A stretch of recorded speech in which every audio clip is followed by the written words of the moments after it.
ஒரு நாளைக்கு நம்ம காதில் அதிகமாக விழுகிற வார்த்தை loan, personal loan, car loan, housing loan, education loan.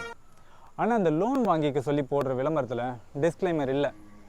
ஒருவேளை லோன் இஎம்ஐ கட்ட முடியாமல் போயிடுச்சுன்னா லோன் கலெக்ஷன் எக்ஸிக்யூட்டிவ் நம்ம வீட்டு வாசலில் வந்து நிற்பான்.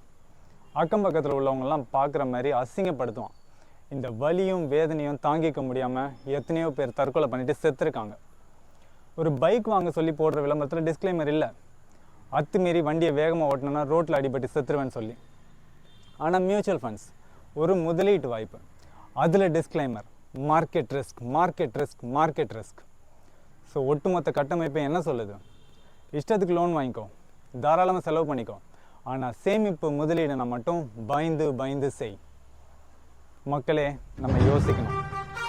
நம்மளோட எதிர்காலம், நம்மளோட வாழ்க்கை, இதெல்லாம் மேலேருந்து யாரும் வந்து பாதுகாக்க மாட்டாங்க. நம்மளை நாம தான் பாதுகாத்துக்கணும்.